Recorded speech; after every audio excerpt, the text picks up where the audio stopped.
Welcome to Off the Wall. My name is Trey. Thank you so much for taking the time to check out the show this week. We've got a really good one for you. We've got new Iowa Barnstormers head coach Andre Coles on the program to talk about his indoor football journey. He played 9 years indoor football, had various stops along the way, then jumped right into coaching. And we talk about some of the things he's learned at some of the stops along the way and what he's excited about with this Iowa Barnstormers opportunity ahead of him in 2026. A lot of work to do. To get Iowa back to where they have been in the past, but Coles is the guy for the job. So I'm excited to see him get to work. We'll also dive into some news from AF1, IFL, and NAL as well. We're in the off season. There's going to be no shortage of off season storylines, speculation, signings, leaks, things that shouldn't necessarily be public knowledge, but accidentally become public knowledge for one reason or another. But we'll dive into all that after the interview with Coach Coles. But before we do any of that, it's time to plug the socials. That's right. If you don't already, please make sure you're following Off the Wall on Instagram, X/Twitter, TikTok, all the things and stuff. It's at Off the Wall FB, F as in foot, B as in ball. Off the Wall FB, all the socials. If you're there, we're there. Go peep us, go give us a follow. Come say hey and join the conversation. Love chopping it up with folks. And sometimes people have some spicy takes that the world is not ready for, but that's the flavor of takes that we like here at Off the Wall. So go give us a follow, come join the conversation. And if you're watching on YouTube, hello, thank you for being here. Please make sure you subscribe, rate, like, and all that. So if you're watching on YouTube, you see that I'm pointing, you get the visual. If you're not watching on YouTube, you have no idea what I'm doing right now. So go over to YouTube and check it out. Subscribe, rate, like, all that on YouTube, Spotify, Apple Podcasts, no matter where you're watching, no matter where you're listening from, please make sure you're doing all that. Helps the channel grow, and we got some exciting things coming down the pike that are going to be really cool and you'll want to be tuned in for. So really appreciate all the support so far. And this offseason is going to be really, really fun. We got some cool things planned out. So if there are content ideas, if there's things you want to see, turf tape ideas, we got some gaming streams coming up as well. Drop them in the comments. Let me know what you want to see. Let me know what you want to see, whether it's on the YouTube channel, special episodes of the podcast, social content. Like, hey, listen, you want it, we'll deliver it to you. We'll make it happen. So and like I said, on Spotify, Apple Podcasts, please make sure you're rating, liking, subscribing, all that stuff on there as well. Leave a review if possible, 5 stars preferably, but hey, do your thing. I think we're a 5-star product, but hey, I trust your judgment on it. But enough of that. I'm going to stop rambling. Here is the interview with Coach Coles. All right, on the show this week, we have a coach that you may recognize from his stints with the Frisco Fighters and the Tulsa Oilers. He is the newly appointed head coach of the Iowa Barnstormers. It is Coach Andre Coles. Coach Coles, appreciate you taking the time to hop on here. How have things been in your first 48-ish hours of being named the head coach of the Barnstormers? How are things? It's good, man. It's been a whirlwind just getting here into town and meeting everybody and meeting the front office and meeting the fans. But it's been good, man. The city's nice and fans are excited, and that's all you can ask for. Yeah, I had the chance to hang out with you for a little bit at the IFL National Championship game, and I knew walking away, I was like, I got to get him on sometime. Yeah. Little did I know it'd be less than 2 weeks later. We'd be talking shop here under these circumstances. So glad we were able to make it happen. Appreciate it. Thanks for having me, man. Yeah, absolutely. Well, but before we get into too far with what the future holds with Iowa and the excitement around that, I want to learn a little bit more about your journey through indoor football up to this point. What was your introduction to the sport, and how did you initially get involved? So I played 2 sports in college, basketball and football. And right upon graduation, I started coaching college basketball at my alma mater. And I was out at a game actually recruiting. And a guy walked up to me and was like, hey, how come you don't play football anymore? And I was just kind of talking to him. And he's like, I actually coach an arena football team. You should come try out. He's like, I think you do well. And went to the tryout, surprisingly made the team. I hadn't thrown a football in about 2 years since then and kind of fell in love with it. And the head coach was Bernie Nowatarski, who went on to coach with the Philadelphia Soul. So that was my introduction with it. And, we went to the same college, and he kind of coached me up and, taught me the game. And I just fell in love with it, from there. So played for 9 seasons. And then I was already coaching. So I was coaching college basketball in the fall and then playing in the spring. So that was something that I was already used to doing, was coaching, and I knew that's what I wanted to do. So that 9th year when I was kind of done playing, I just naturally transitioned into coaching. Yeah, and like you said, 9 years in indoor, that's a long time, and then jumping right into coaching after that. What is it about indoor football that keeps you involved and keeps you coming back? And like it's almost been 9 years that you've been coaching at this point, Yeah, right? for sure, man. Yeah, it's flown by, honestly. But growing up in Philadelphia, I was just fortunate enough to have some good coaches and good mentors that kind of guided me in the right way. It's a kind of a rough place to grow up. So I knew that I wanted to be that guy for other people, to give them a second chance to coach them, provide them some leadership, and help them get to the next level, whether that's the UFL, CFL, NFL, or sometimes a full-time job, right? So Right. I know that if I didn't have some good men in my life to kind of help steer me the right way, I wouldn't be where I am. And I've always just wanted to be that guy for other people. So with the IFL being a developmental league, it's a perfect opportunity to get a hold of those guys that maybe have been looked over, have fallen through the cracks, or, just overlooked or whatever, and kind of work with them and get them back in the game and help them get to the next phase of life. So that's kind of what motivates me. That's awesome. Yeah, it's good to have the folks in it for the right reasons. For sure. I was doing some research and saw that in college you played a couple different positions in football. Yeah. Quarterback, wide receiver, tight end. That's correct? Yeah, I got tired of sitting around. I went to the coach's office one day. They brought in a transfer quarterback, and I was just like, I love playing quarterback. It's what I've always played, but like I want to get on the field. I'm tired of watching. Yeah. And then he was like, all right, well, go prove it. So I went out there, tried to learn how to block. I was getting ragdolled and learned how to run routes, but I was just like, I'm just tired of watching. I was like, so I'll play whatever I can play to help the team until, it's my turn. And it worked out for me because I learned a lot about the game, different positions and what it takes. And, I'd go from being quarterback in one period, a tight end in this period, a wide receiver in that period, and then running a basketball practice after that. And they kind of naturally transition into what I do now because I look for those type of athletes that can play multiple positions. So it all prepared me for where I am now. Yeah, that kind of perfectly answered what I was going to ask next about like how playing all those helps you as a coach and kind of leans into like developing that offensive identity that you've been known for over the past couple of years. It gives you perspective of just understanding like what's required of different positions. I think a lot of times when you see coaches who play one position their entire life, that's kind of like where they gravitate to. Like I have a quarterback brain, but I understand from a wide receiver perspective. I understand from a line perspective, what it takes and kind of their workload, right? Those are 3 different workloads in practice, and those 3 groups learn differently as well, so it's definitely helped me, and it's been a benefit to be able to coach those 3 different sections individually, but then have them merge together to kind of fall into the offense that you want to build. Yeah, maybe we'll start to see some big tight end bodies lined up wide in Iowa this year. I don't know. Well, we'll see. You never know. We'll see. You never know, man. If you can play, you can play. Yeah, right. Well, you spent some time as a special teams coordinator in Frisco before becoming head coach. It still feels like special teams is slept on in the IFL. What's the approach that you have as a coach to make sure you're getting the most out of that unit, whether it's on kickoffs, whether it's on field goals, on the other side, trying to block those stuff? Like, how do you get the most out of that unit?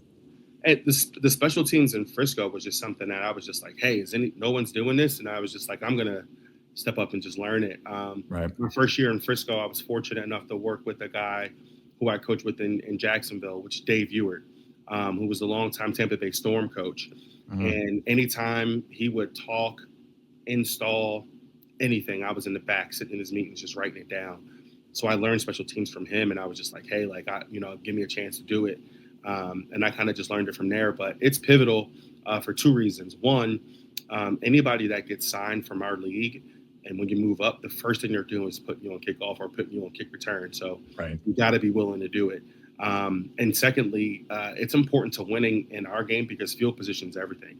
If you can get a team pinned back on the 5, that's more plays they have to call. And if we can get a good return, you know what I mean, where it's a better position for us to score, so it can change a game, as you kind of saw in the playoffs and even in the championship. A good kick return or a good kickoff coverage, I mean, it matters. So it's something that I harp on big time. Yeah, and even speaking on that championship, that very first extra point was missed, and that caused a lot of tough decisions down the road. So it's like even every single point counts, and you don't want to chase points too early. You kind of want to stick with it also adds up really quickly. Yeah, it all counts. And I mean, you can kind of credit Green Bay, right? Like in the Eastern Conference Championship, the ball's live off the goalpost. You know, what if those guys took a play off and didn't hustle down? Right. You know, so that's something that I know, you know, Coach Roberson preaches on those guys. Like, I don't care if we're kicking it out, get your butts down there, because you just never know, right? So that's attention to detail on their part, and just having guys hustle, you know. So it can flip a game. So I'm adamant on coaching special teams and getting the most out of those units. And on kickoffs, I'm curious to pick your brain on this. How do you make the decision on if you're going for the deuce or if you're just going to squib it, or like what goes into that? Because I've talked to Ernesto Lacayo on the show before, and he's like, sometimes the arena is not a good arena to kick a deuce in. Yeah, so there's a lot of things comes into kicker warmups, right? So if your kicker comes out of warmups and they're like, hey, scoreboard's in the way, or the speakers are in the way, or you know, it's gonna be tough, or if they didn't have a good warm up, you kind of just, okay, you know, do I really want to put the team on the 20 to start the game? Right. And sometimes if you're playing a team where they just have a dynamic return man, it's like, I'd rather start on the 20 than put the ball in his hands. But for us, it's all strategic on where we want our defense to start. You know, so if we can figure out that a certain team has a certain tendency from a certain hash, we'd rather squib deep to that corner, right, and make them play football kind of into the coverage that we want to play on a certain side of the field. So it's strategy for us, and that's how we were kind of successful in Frisco.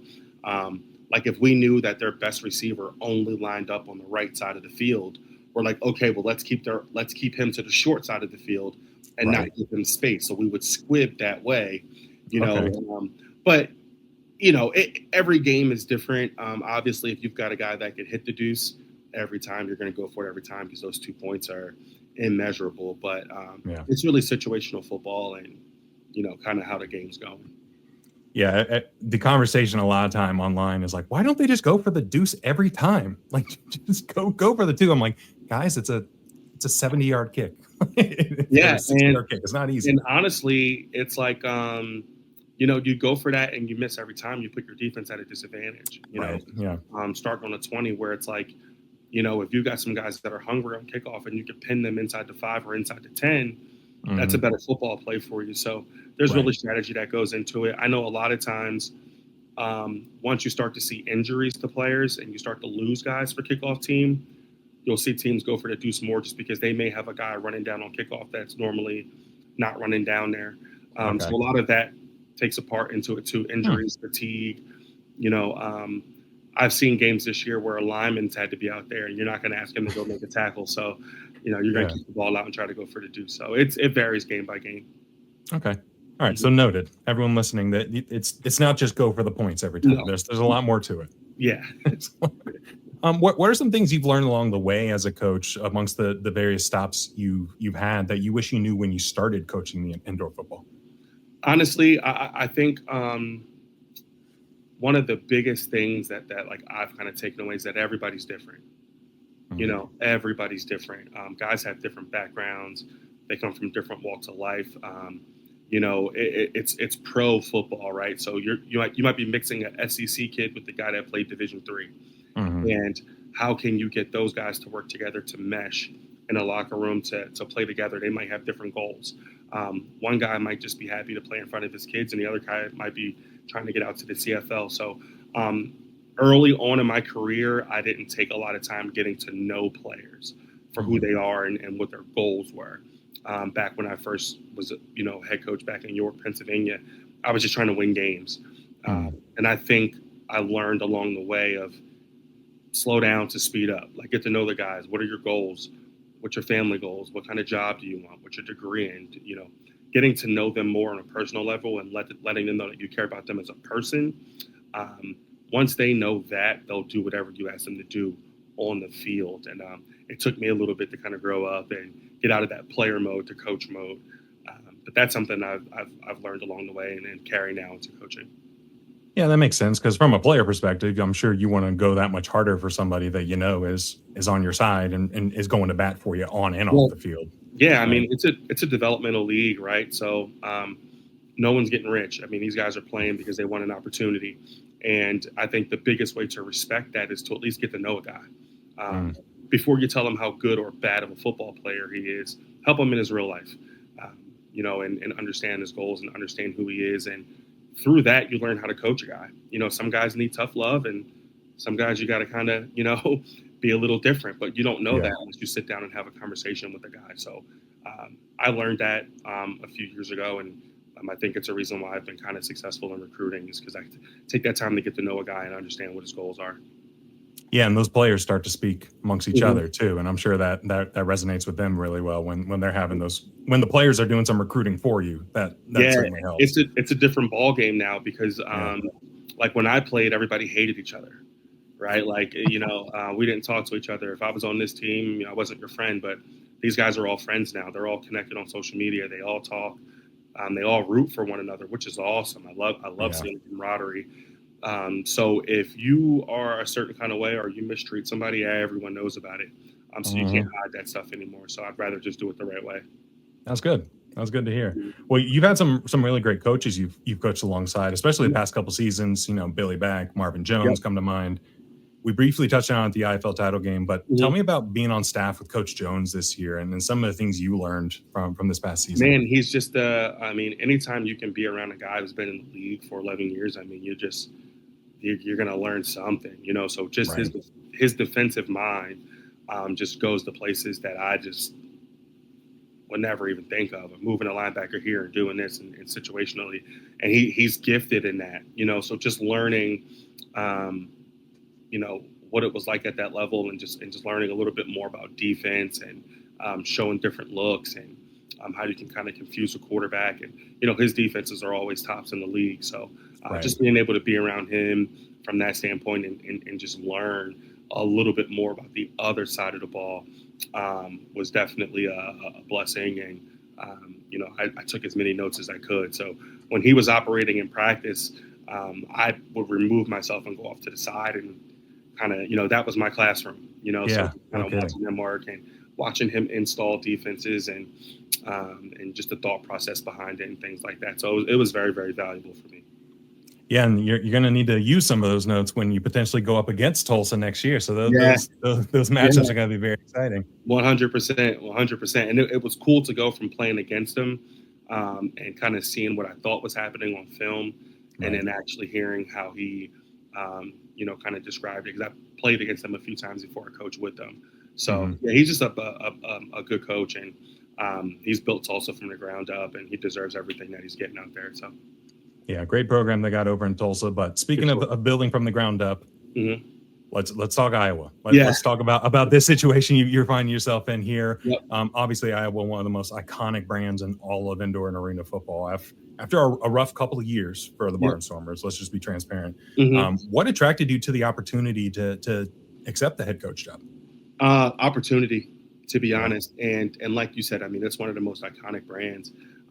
Just being here all week and even just walking into the office is still kind of surreal. Like this is the Iowa Barnstormers. Yeah. This is a big deal.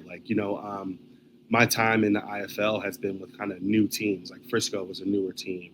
Tulsa was a newer team. So this is my first time walking into a building, and there's pictures up from 1995, 1996, 1997. There's history here. So I got really fired up about having the opportunity to get something back to where it used to be, which is like a winning program, kind of being on top and such an iconic brand. And to have my name be a part of that was an opportunity I couldn't turn down. So I was just excited to be a part of it and be a part of this logo. And seeing it as a kid, growing up in Philadelphia, being a Soul fan, you know who they are. So it's just kind of surreal. And honestly, just a blessing in total. Yeah, you go on eBay, you find some old throwback, quarter zips, hats. Yeah. Some of those things are older than the players on the team now. 100%. So that's a big change. Yeah, there's a lot of history here. Just meeting with the owners and the fans, and some of them have been season ticket holders since '95, and it's just insane. Man, they've seen more arena football than some of these guys have lived, and it's crazy. But yeah, there's just history galore, man. I'm just excited to be a part of it. Yeah, and it's so recognizable in the space of arena football and indoor football. But even folks that may not be familiar with the sport or the IFL, a lot of them know the Barnstormers because of our guy Kurt Warner. He's brought Yep. more eyes than I think anyone could imagine Yep. To the sport of indoor football. What do you think are some things off the field that you envision can be done to kind of help rebuild the brand and kind of get it back on track? Yeah, so Iowa actually this past year won the community award, the community outreach award. So they are out at schools and out in the public and doing everything they can do. And the sponsorship team is working super hard right now to get deals done to just get ourselves out there. So a part of me coming on board, I told them whatever it is that we need to do, whatever it is that I need to do out in the community, shaking hands. If I've got to go hold a sign, I'll go hold a sign. I don't care. Yeah, right. So it's literally by any means necessary to kind of get, this logo out and get people to understand that we're still here and, we're going to turn this thing around and be competitive. But the more you can get out in the community and the more you can volunteer and the more you can give back and be in schools and have the fans get to know the guys, it all helps. So you'll see a ton of that from us. That's awesome. Well, what's the recruitment process look like in the IFL from your perspective? I mean, with 1-year deals, that can be a lot of turnover from year to year. Sometimes you have the same core group of guys go from 1 year to the next. Are these conversations already taking place for you? Do you what does all that look like? So for me, day one was Wednesday, getting announced, and free agency opened on the 1st of September. So right now, for me, I'm just combing through Iowa's roster and evaluating that talent and see who we'd like to keep from their roster. League rules: you can't negotiate with anybody else on anybody else's roster until the 15th of September. Okay. And then you can't sign those players until October 1st. So right now, teams are only able to re-sign players off the street that weren't in the IFL last year or your own players on your own roster. So right now, I'm talking to a bunch of guys who were not in our league last year that are interested, a lot of guys who were in last year's draft class and kind of looking for an opportunity, and then just honestly just reaching out to the guys who were on the roster last year to gauge their interest. And I've been watching film and just trying to get a better handle on those guys. And then once the 15th comes around, we'll be able to have conversations with their restricted free agents. IFL teams retain the rights of whoever finished on their roster. We can talk to those guys, but we can't sign until October 1st. Okay. All right, gotcha. That makes sense. And like when you're evaluating some of these guys, like what are some intangibles that may not necessarily be, the speed or the catch radius, but like what are some things you look for in those players that you're like, okay, this is who we want in the program? For me, it's attitude and leadership. I'm big on those things. And if it's something that's not important to a player, it would be hard for them to play for me. So I'm looking at, how's a guy carry himself on social media? What are some of the things they talk about? What do they care about? What did their teammates say about them? What did their coaches say about them? What did our college coaches say about them? So I want to know all of those things, because sometimes you can have a great player on the field, but if they're a distraction off the field, they can kill your chemistry. So I look for all of those things, especially as me being a quarterback. Like, I don't want anybody in the locker room who's going to be a distraction to what we're trying to build, especially with the situation that we're in now where we're trying to rebuild. You really have to have guys that want to buy into a system and be a part of a team and fit into a culture. So that's kind of where I'm at right now. Yeah. So note to players, clean up the socials, guys. Have to take the music off your highlight tapes, all that stuff matters, because I look at it from a standpoint of, if the Dallas Cowboys were trying to sign you, how would you carry yourself? Right. If the Philadelphia Eagles were walking in the room, how would you carry yourself? And that's the way you should carry yourself at all times, because you never know if those guys are looking, so that's kind of how we do it and kind of what you look for. And if there's a guy that already carries himself that way, then there's probably less that you need to teach them. So, how you do that you look for. Yeah, how you do anything is how you do everything, right? So it's truth. Yep. There you go. Yeah. Yep. Well, coming from a smaller college yourself, how do you go about finding talent to add to your team? Sometimes I see players get signed from colleges. I'm like, I've never even heard of this place. Like, I didn't know those letters went together. Like, how do you ask yourself? Like, how do you find those guys? And like, what's the process to identify some of the talent there? I know for myself, man, I watch a ton of college football, and just having connections and getting to know coaches. I reach out to a bunch of coaches on LinkedIn, a bunch of guys on Twitter. from those small schools and introduce myself. Hey, if you have any players, if you have anybody that's still interested, if you have anybody that fell through the cracks, I'd love for you to, share my information. And those are hit or miss. They may respond or they may not respond. I'm fortunate enough to live in Texas where there's a lot of showcases and a lot of bowl games and combines and those kinds of things. So I'm present at all of those, and we'll hand out business cards and shake hands and everything like that. But it's really a lot of just introducing yourself and making those connections. And a lot of D2 and D3 coaches love to have those connections because they can go to their seniors and say, hey, I do have the connection that can kind of keep you going. And keep you rolling in. And there's some good agents out there too that sign some players and will recommend them. So there's a bunch of different avenues. And I think now with social media, a lot of these guys will reach out to you. Like the minute the announcement went out on Wednesday, there was maybe 120, 130 messages from guys that were sending me film and sending me their highlights. And some of them were from schools that I've never heard of, but especially getting familiar with the Midwest. It's a mixed bag for sure. It's a mixed bag. That makes sense. Yeah, it's I guess it's always nice when you got some of those coming to you. You don't have to always go seek it out. Sure.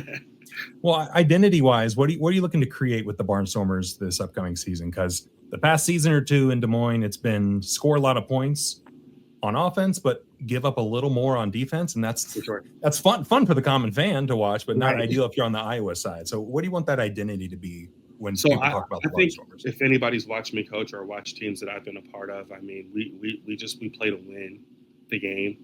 Sometimes that's scoring 68 points, sometimes it's scoring 31. If I've got to slow the clock down to keep their offense off the field, I'm going to do that. So I'm not stuck to one way or the other. It's what's the game plan that gives us the best chance to beat this team. So, and what we're trying to build a smart football team that's very good situationally. Yeah. Right. Situational football is something that I harp on. We start practice with situations and we end practice with situations because that's where games are won or lost. In this league, we used to joke it's the first team to 40, and that's not the case anymore. It's really sometimes the team that has the ball last.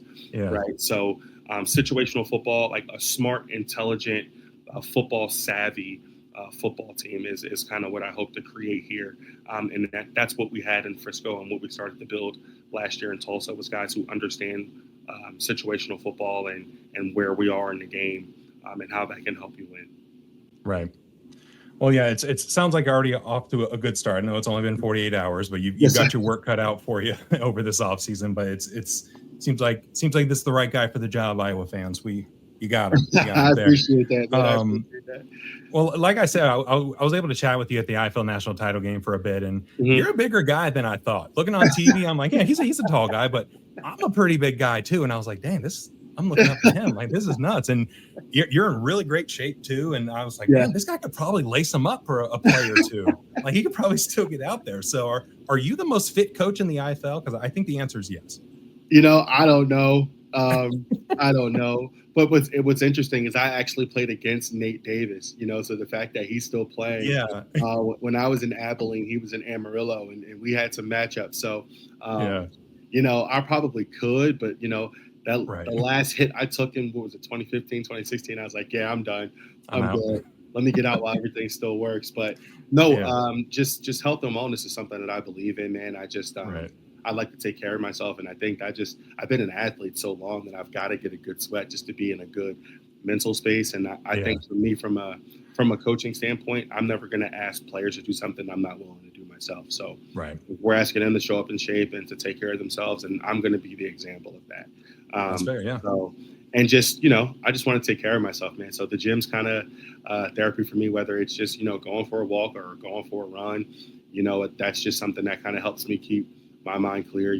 Coaching is a grind, what I mean? Yeah. So you got to do what you got to do to keep yourself in the best shape for yourself, because it's stressful, man. So, it's just something I believe in. And it's just who I've been since even when I was a player. I just, get in the gym, take care of myself, and, kind of go from there. So, yeah, the proof of that is also on your socials too, which I've been following you for a little bit now. Everyone go give him some love. Its links is in the description here. And I discovered you're a big cologne guy. You know what? It's Go my. ahead. I have a twin sister. It's her fault. Yeah, it's okay.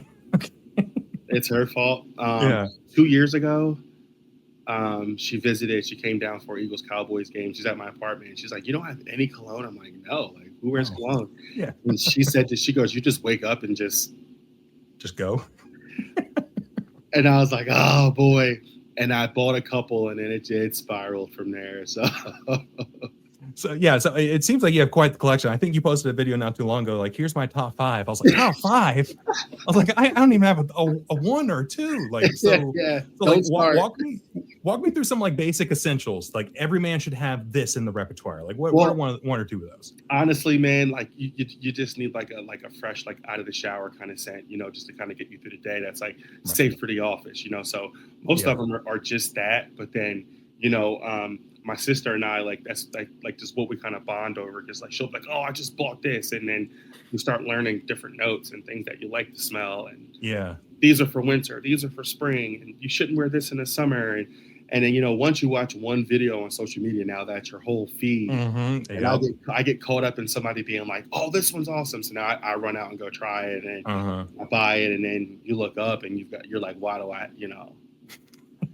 How many bottles you got? Come on, be honest. And I'm at like 40. It's bad. Wow. And I give them away to players and everything like that. Like last year in Tulsa, we had a bunch of players that were into it. So I'm like, all right, if you get 2 touchdowns, I'll give you one of my bottles, So offload the inventory. Yeah, it's just like become like a thing. And I'm like, look, it could be worse. At least it's something, productive. But before that, it was golf clubs. I was looking at golf clubs every other week, thinking that your game's going to get better. It's not. It's not the clubs. No. It's me. So it's just a little hobby that I have, and at least I smell good. You know what I mean? So. Right? Yeah. But this has been great, Coach. I appreciate you hopping on here and chop and shop here. But you have any parting words for Barnstormer fans out there as you're building towards 2026? Well, yeah. I mean, just as I've been saying all week, thanks to Jeff Lamberti and Julie Pettit for just giving me the opportunity to come in. I mean, they could have brought anybody into this organization. I mean, I'm sure they had their pick of the litter of who they wanted to bring in. Just thankful, and just support the team. It means so much to these guys when you show up and you support them, and they get to know you and you get to know them. And we're looking forward to turning things around here. Whatever happened in the past is the past. I'm not responsible for that. We recognize it, but we look to build on it and kind of be better. So I would just say keep the excitement, and if you've lost interest, just give us a chance to kind of earn your trust back and get back in the role. Yeah. Awesome. Well, I'm excited to see the moves. I'm excited for October to get here, see some signings, see the rising of the Iowa Barnstormers back to where they were. So best of luck going forward. I'm sure we'll be in touch moving into the 2026 season, and we'll talk to you later. Okay. Thank you so much for having me, man. Huge thank you to Coach Coles again for hopping on the show and talking about his journey. And I'm really excited to see what they're able to do in Des Moines, Iowa with this Barnstormers franchise.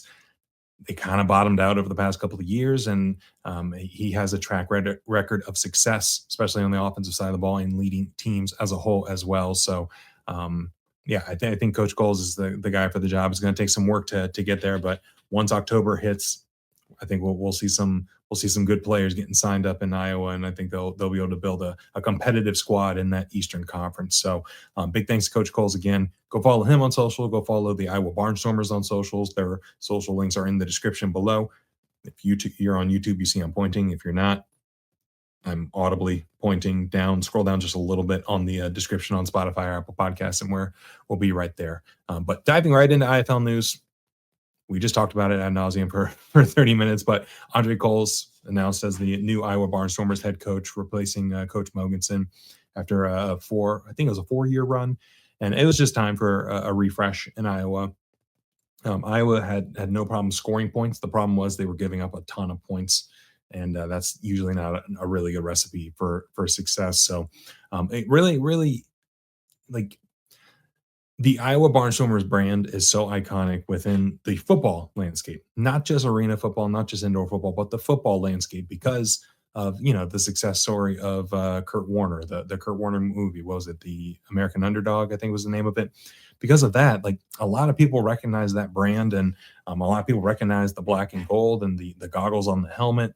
And it's the league in the sport is better off when the Iowa Barnstormers are a competitive team, and that just hasn't been the case the past couple of years. So really excited to see Coach Coles really take the reins and see what he's able to do this off season heading into 2026, and see what type of talent he can pull into Des Moines. Because that, like I said, that brand is iconic, that team is iconic. They've been around since '95 in different iterations and in different leagues, and yeah, it's just a really iconic brand that we want to see perform at the highest level. We want to see them in the playoff race. This past season, even heading into the season, it was like, okay, this might be a tough watch. And we don't want that to be the case for any team, but especially a team with the legacy branding such as the Barnstormers. So, yeah, congrats to Coach Coles for the opportunity, and I'm really looking forward to seeing what he can do. The next up, we've got the head coach of the San Antonio Gunslingers for 2026 was announced is going to be Jonathan Bain. I believe he served as the quarterback coach this past season in San Antonio. Started off on the Tom Manas staff, and things got shaken up after Manas was let go for reasons. And James Fuller took over the coaching staff there for the remainder of the season. But Jonathan Bain gets his first head coaching opportunity after being a quarterback in the arena and indoor football world for a very long time. Was pretty successful. Most recently had a run with the West Texas Desert Hawks of the AFL in 2024, that doomed season. But he played really, really well for West Texas and was overall just a really solid quarterback everywhere he went when he was able to stay healthy. But yeah, it seems to be a pretty good get for the Gunslingers. And when you think Gunslingers, Jonathan Bain is up there. He was a gunslinger at quarterback, and yeah, we'll have to see how he can adjust from not just being a QB coach, but being an entire head coach now and being in charge of the whole ship, not just a part of the ship anymore. So congrats to Jonathan Bain for getting that opportunity, and hopefully San Antonio can build upon some of the success they had in the back half of last year, and really, again, similar to Iowa, be in the playoff hunt and not be one of those teams where, like, heading into the season where you're like, oh, I don't know, this could be rough. So we'll have to see what types of moves San Antonio makes, but very exciting opportunity for Bain down there. And as Coach Coles mentioned and during the interview, teams are eligible to re-sign their players from last year now. So we'll keep an eye on the transaction wire for any potential moves coming over the next couple of weeks. A couple of them have been announced, but then deleted, but then re-announced by teams and leagues. So I know Northern Arizona has been making some moves and bringing some pieces back. So as rosters start to solidify, we'll talk about some of the signings, and we'll start to see some signings of player A going from team A to team B and team B to team C and all that stuff once October gets here. So re-signing period is now, negotiation period towards the end of September, and then October it's open season. So we'll start to see some players jumping ship. Then we'll also get the schedule towards the end of October, most likely, if last year is any indication. So, yeah, super exciting time in the off season, and it's when teams can be made or make or break. Yeah, it can be make or break for some teams if depending on how the off season works out for them. So, yeah, super exciting time to see some of these moving pieces and start to see some stuff solidify here. Then moving over to the AF1, got a couple player re-signings to announce over there as well. Tyler Kolkamania re-signed with the Nashville Cats, and that's such an important piece of the puzzle to come back for the Nashville Cats, because they really got a spark once he got under center and he was able to be the straw that stirred the drink in Nashville with Jordan Gandy, who's also coming back, and a handful of offensive linemen that were really impactful for the Cats last year as well. So they're bringing back a lot of key pieces on offense, and they're going to be able to be an immediate contender versus last season. They were figuring things out and kind of got thrown to the wolves a little bit towards the beginning of the year. But Kolkamania is back in Nashville, and we'll have to see what other pieces they're able to bring in and continue to build on that success. They made an appearance in the Arena Crown last year against Albany, came up a couple points short.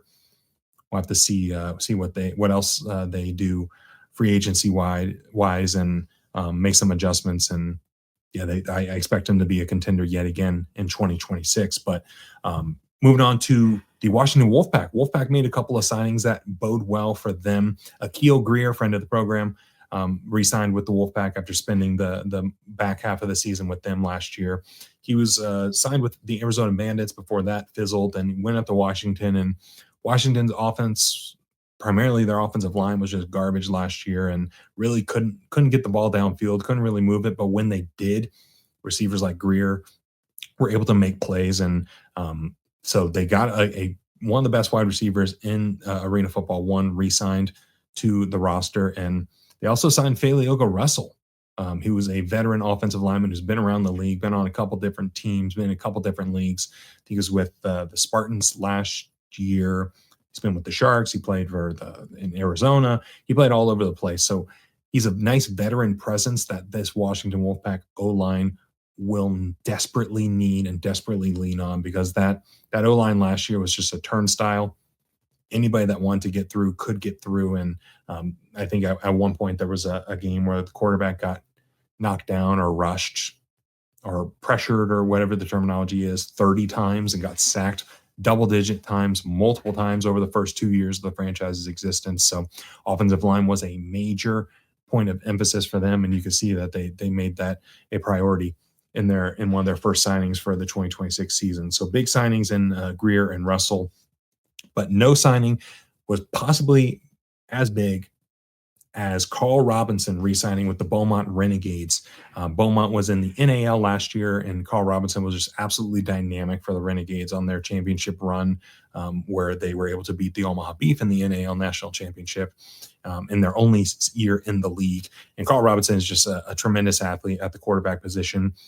Going to have to see how that translates to the arena style of ball. Again, National Arena League, even though arena's in the title, they play a more indoor style of football.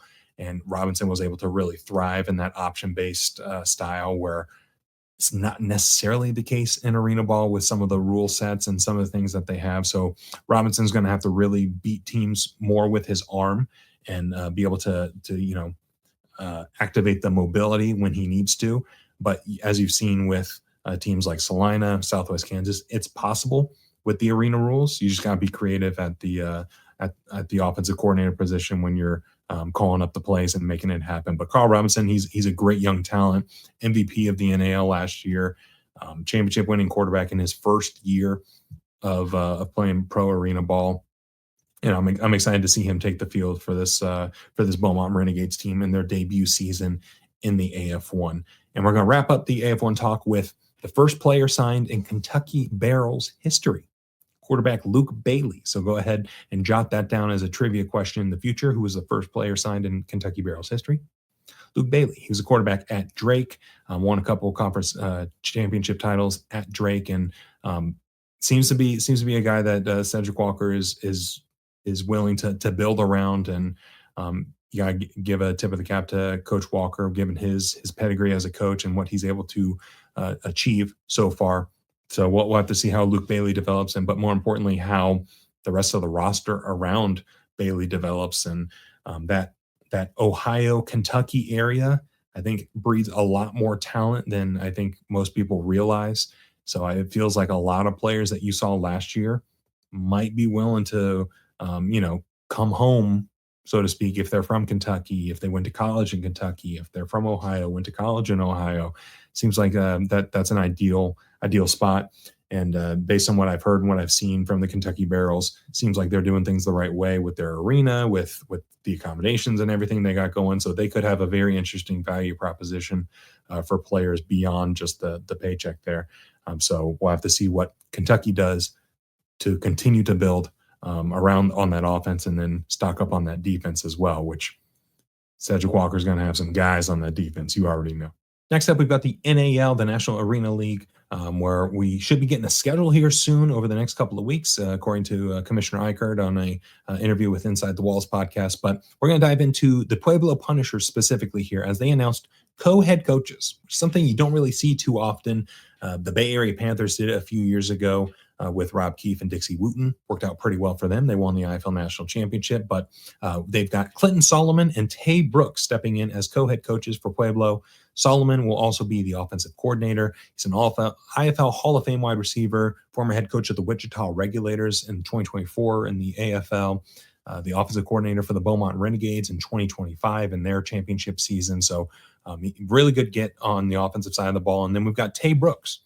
Brooks was is going to be the defensive coordinator as well, and he was the most recently the head coach for the Eau Claire Axemen in the TAL. He was former Colorado Spartans and Billings Outlaws defensive coordinator. So it's going to be an interesting little experiment in Pueblo's first year of existence, following that co-head coach model with each of them assuming responsibilities under one of the coordinator jobs as well. So yeah, it's an interesting spot, but we'll have to see how it works out. And sometimes you got to go against the grain to find something that works. And it's an unconventional, unorthodox approach, but it could work out for them. And we'll have to see how they build out that roster. And should be hearing some news here over the next couple of weeks. But super exciting times for Pueblo as they got their not head honcho, but head honchos in Solomon and Brooks. And we'll have to see how that partnership works out. The other thing we'll dive into is the NAL shop. So NAL announced a NAL shop. It's like their version of the NFL shop, where you can shop for team gear, you can shop for league gear. It's like a one-stop shop for every team in the National Arena League. You don't have to go to the Omaha Beef website to find Omaha Beef gear. You don't have to go to the Colorado Spartans website to find Colorado Spartans gear. It's all on NAL shop, and some of the designs look really, really cool. Really interesting initiative from the NAL to kind of get things centralized, and they have a lot of opportunity to do some really neat things. And some of the apparel there looks really cool. So go check it out for yourself. Let me know what you think in the comments. NALshop.com. Yeah, go peep it. Go see some of the things they got on there. They got hoodies, loud cups, which are those cups that you like blow into and makes a bunch of noise. They got all sorts of cool stuff in there. But in addition to some of the items, they had some accidental leaks on the website through some of these items as well. And the first one is the Idaho Horsemen.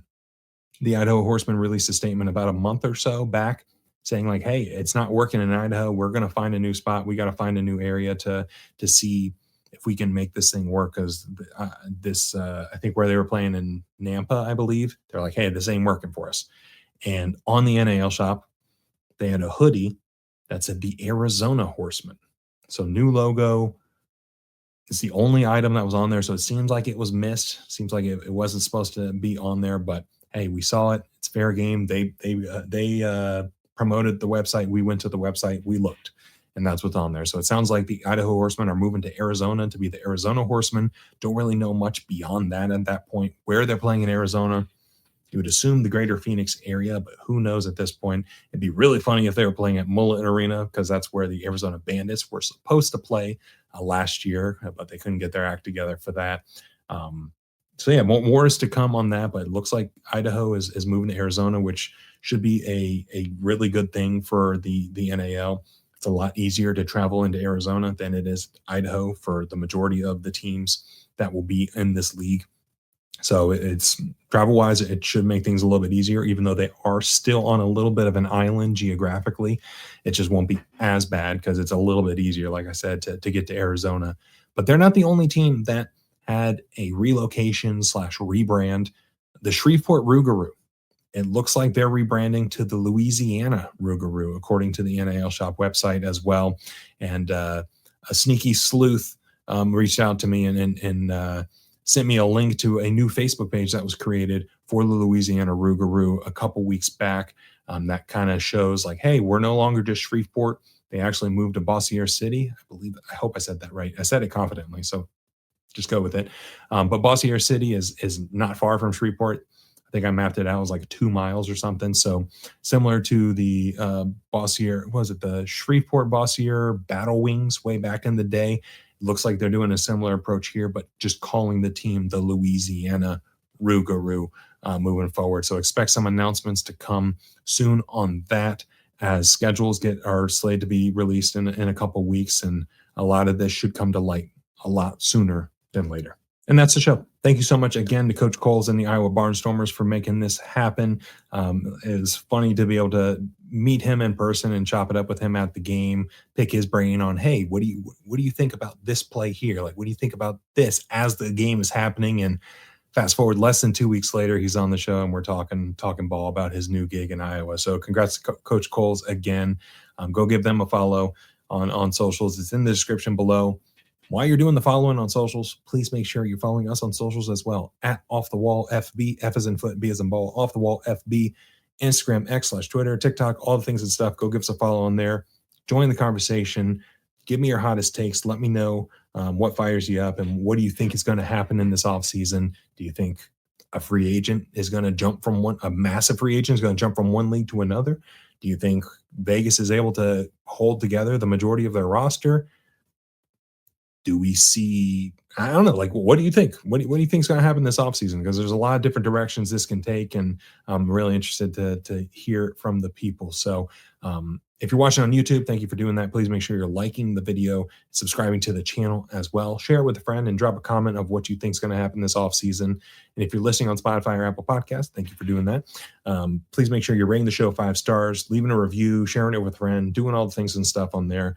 Got some really cool things coming up, and really excited to see all that come to fruition and make some announcements here over the next couple of weeks. So only 24 hours in a day. In fact, you chose to spend about 50 minutes here listening to this show, listen to me talk about cologne with Coach Coles means a lot. So take care. Have a great rest of your week.